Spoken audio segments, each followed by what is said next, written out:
And we go directly to the last speaker when it comes to the case studies today. So Valerie Brett and Laura WIDGER from the Southeast Technological University in Ireland. And they are talking about scaling the recognition of prior learning for greater success, for greater access and inclusion for lifelong learning. So as my colleague, as our host mentioned, I'll be talking on myself and Dr. Valerie Brett, Dr. Helen Murphy, and Dr. Neil Wiley, Mr. Neil Wiley, not quite doctor yet. We are based in the School of Education and Lifelong Learning in Southeast Technological University, formerly Waterford Institute of Technology, only up until very recently. And we will be talking about our experience of working on a project that was funded by the Higher Education Authority here in Ireland, which was around scaling the recognition of prior learning for greater access and inclusion for lifelong learners.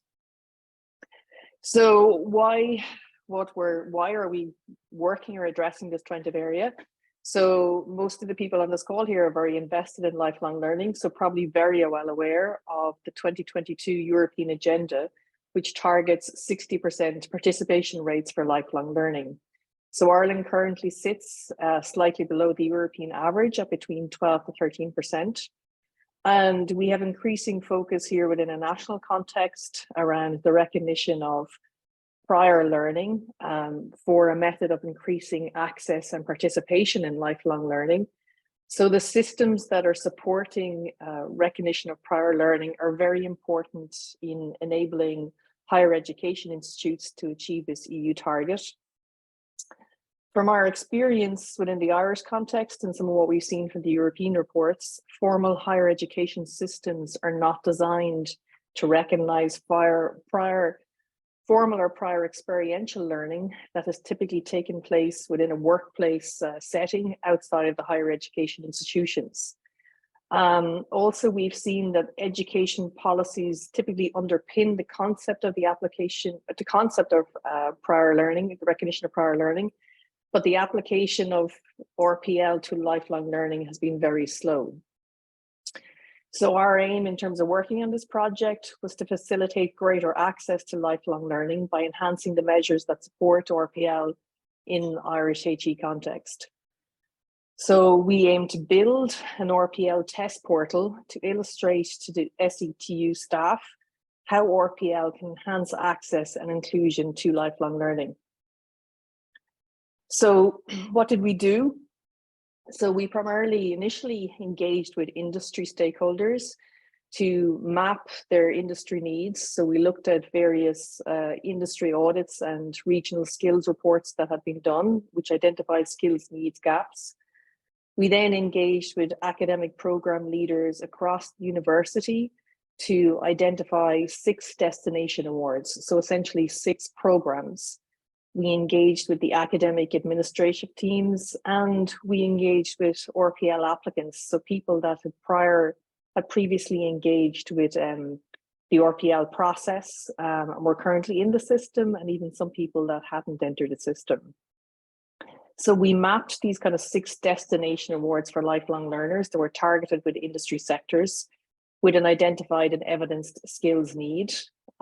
We developed an online portal for the RPL applicants on the 6 awards and accredited upskilling opportunities for the RPL assessors and RPL mentors. So we developed a level 9 module on the recognition of prior learning. So it aligned with the level 9 on our national framework of qualifications within Ireland. And that was for people that were involved in RPL mentoring, RPL assessment within our higher education organization. So just to say that it's important to understand within this process why we focused on actual destination awards was because, as you're probably aware, for anyone that's worked with the recognition of prior learning, typically you will get learners that present that may have been working in industry for quite a long time, might have a lot of self or certification that they've done with different bodies, a lot of responsibilities and projects they've worked on within industry, and they're looking to see what program would I get credits for.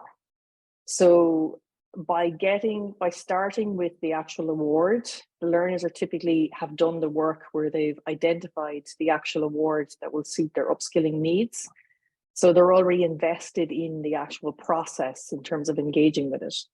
The other thing to recognize within this context, which was extremely challenging, was the fact that all of this happened. So we started this project in 2019, and as you're all aware, COVID arrived. So trying to engage with industry and trying to engage with academic leaders who were having to, in the process of moving their entire programs overnight online, this was kind of a relatively kind of lower priority, as you can imagine, that they were trying to fulfill support the needs of their learners and also the quality assurance needs in terms of delivering the program. So that placed a huge challenge on trying to engage with the industry in an effective way, and also trying to get buy-in from the academic program leaders as to what we were trying to achieve with the project. But we managed to work our way through it with a lot of kind of resilience and a lot of positive engagement, I guess, with our colleagues across the Institute. We developed the RPL portal, pushing out this kind of 3-step process where you select your award, you build your RPL portfolio, and you submit your award. We worked with these 6 destination awards, so in good manufacturing practice, lean fundamentals, biomedical engineering, higher diploma in computer science, Bachelor of Arts in adult further education, and construction site management. So as I said, these were working with programs from multiple faculties across the university in terms of identifying and working with an identified skills need. So our conclusions in terms of what we learned from this process, for us, it was very evident as we engaged with the academic community that increased awareness of RPL within higher education will embed RPL practices and encourage participation. For some of the program leaders and their program teams that we were engaging with, there was a lack of understanding of the kind of fundamental purpose or aim of RPL. Some had very little experience of the process. Some had experienced the process and considered to be quite paper-based, labor-intensive, sometimes quite confusing as to what the overall process was, that it required significant time, that you invested a lot of time typically in learners or potential applicants trying to support them engaging with the system, and they may not make it through the process because it was so difficult. And that sometimes was a source of frustration for the people that are involved in trying to support the RPL applications within the higher education systems. So for us, it's very clear that RPL requires significant resources, both academic time, system support and integration, student support structures, and infrastructure investment. And without this, it risks staying as a periphery activity that's been supported by goodwill and is not embedded into institutional frameworks, policies, and practices. And also that the RPL, the needs of the people involved in RPL, that includes the assessors, the mentors, anyone involved in the kind of quality assurance aspect of the RPL, matching them onto the relevant programs, verifying their applications, that the support needs to be quite practitioner orientated in terms of what they're trying to do within their practice, and also increased kind of community of practice need, that typically practitioners that are involved in RPL are quite isolated within their program, within their discipline. So sometimes for us, sometimes this was the first time that some colleagues had spoken to other colleagues in other faculties about their experience and way of working with RPL. So that's the general kind of summary of the project. So thank you for listening, and if anyone has any questions.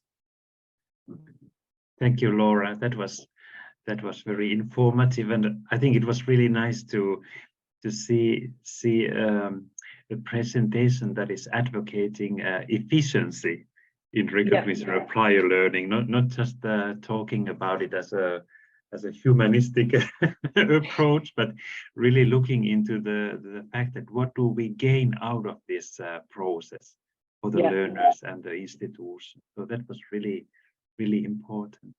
Now we have a few minutes for some questions or comments. Yeah, I have a question for Laura specifically about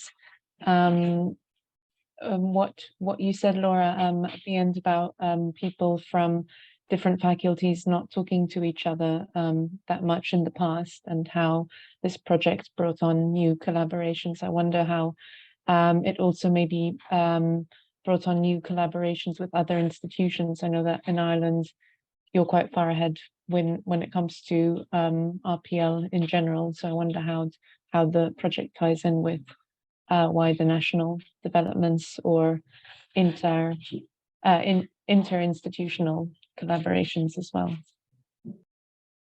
So it was so for us, it was the first time that some faculty were mixing with or having the opportunity to discuss RPL with other faculty. So the level 9 module that we offered as part of the support on the program and the upskilling, we had staff from multiple faculties that signed up to undertake that undertook the module, and those staff, including from our registry area. So that provided them an opportunity within a structured context within our institution to actually discuss and engage with RPL. We did disseminate some of the findings on the project as part of the national RPL network. And we're actually, so I mentioned at the start, so we very recently, as of May of this year, have just merged with another institution.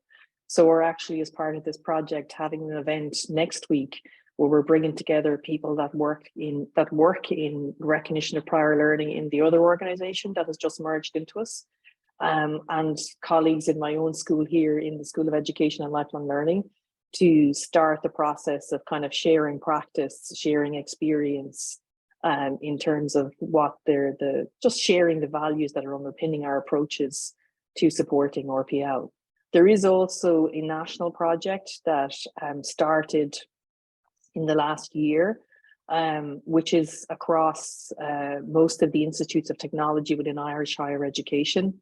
So that's looking in a far more structured way to share practice and look at the national RPL needs.